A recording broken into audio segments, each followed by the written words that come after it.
Good morning, everyone. We will be discussing specific sustainable development goals and its specific target. Pero ano nga ba ang sustainable development goals? Para saan ito? Ano ang kahalagahan nito at paano ito magagampanan? So, this is the definition of SDG. In summary, the goals cover a wide range of issues including poverty, hunger, health, education, gender equality, clean water, sanitation, and partnership for the goals. The SDGs provide a framework for government, pati sa mga businesses, civil society, and individuals to work together towards a sustainable and equitable future.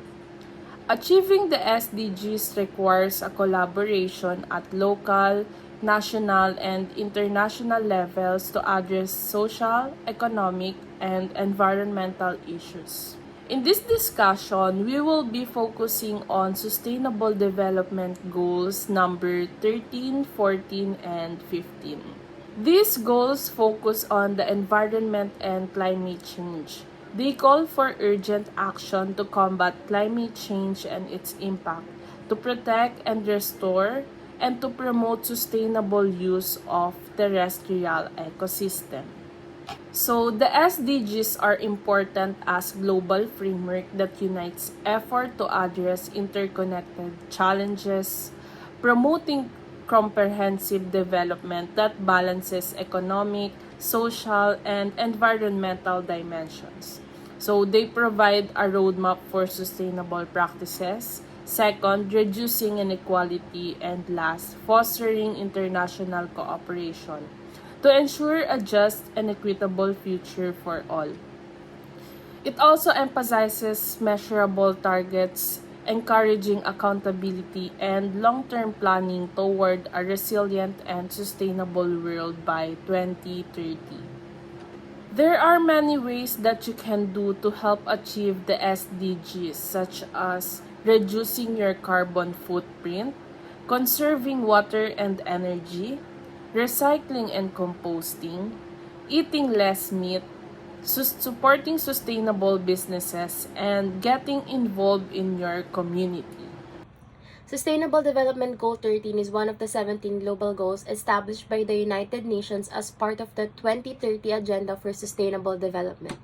This SDG focuses specifically on climate action, and the goal aim is to address the urgent global challenge of climate change and address its impacts. It deals with the critical need to address climate change and its implications, acknowledging the necessity for global efforts to minimize the adverse effects of climate change and create resilience to its consequences. Climate change endangers the planet's ecosystem, societies, and economies. SDG 13 recognizes the importance of taking action to address climate change and its consequences. It underlines the importance of both mitigation efforts to reduce greenhouse gas emissions and adaptation strategies to deal with the climate change unavoidable consequences. By addressing climate change, SDG 13 contributes to the broader agenda of sustainable development as climate impacts have far-reaching consequences for poverty, health, food security, water, resources, and overall environmental sustainability.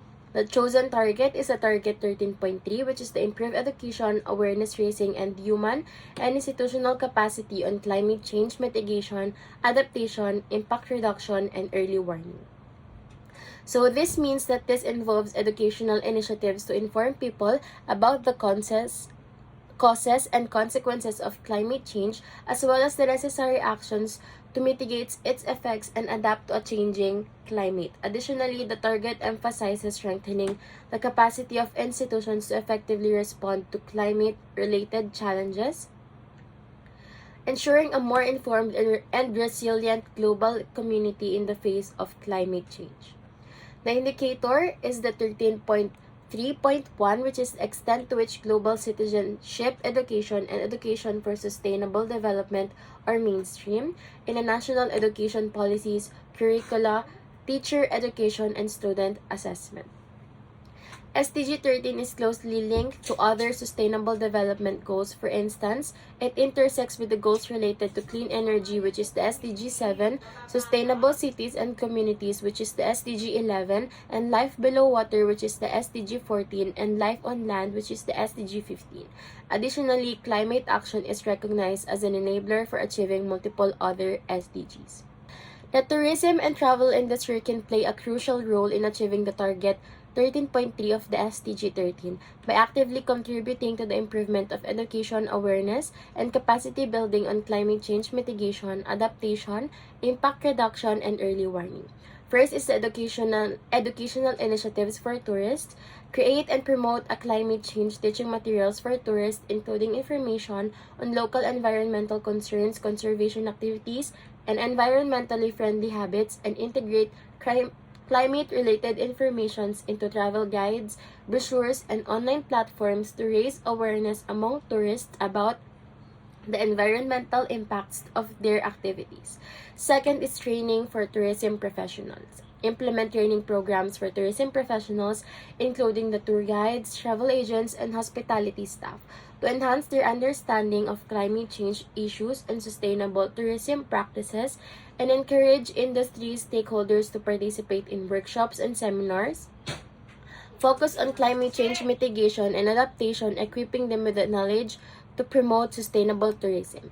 And lastly, communication and awareness campaigns to educate visitors about ethical and climate-conscious travel, launch public awareness campaigns using social media, travel websites, and promotional materials. In summary, SDG 13 underscores the critical need for global cooperation to combat climate change, protect vulnerable communities, and build a sustainable and resilient future for the planet.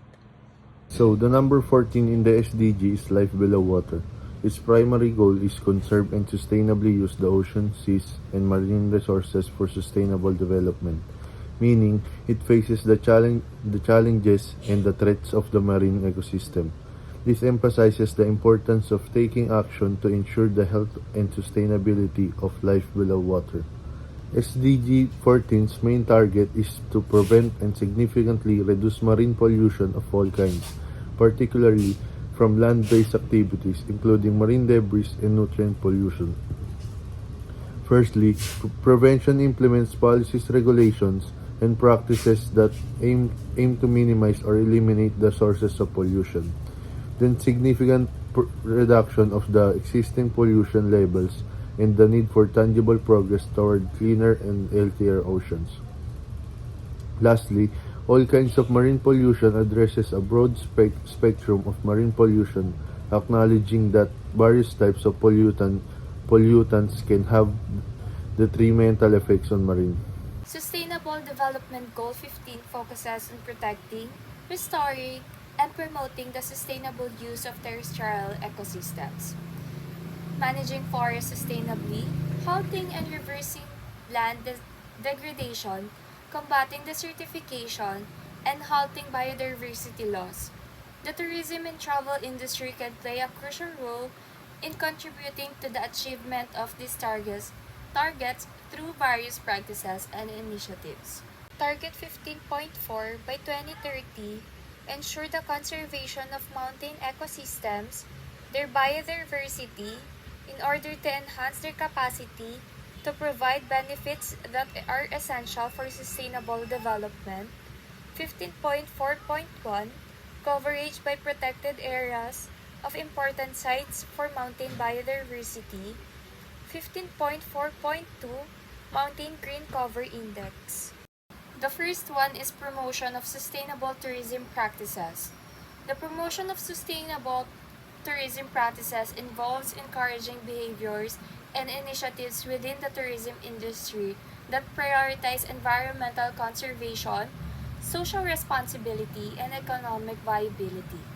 In the context of SDG 15, which focuses on protecting terrestrial ecosystems and biodiversity, promoting sustainable tourism practices is crucial for minimizing the negative impact of tourism activities on these ecosystems.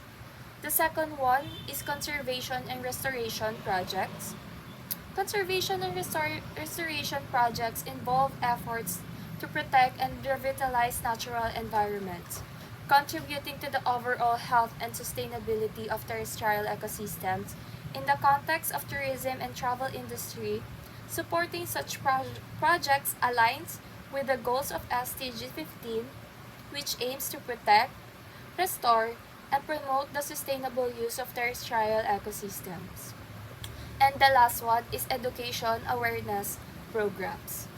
Education and awareness programs in the context of the tourism industry involve initiatives aimed at informing and enlightening travelers about the significance of preserving natural habitats and ecosystems. By implementing educational strategies, the industry seeks to raise awareness among tourists about the fragile nature of certain ecosystems and the importance of responsible and sustainable travel. That's all.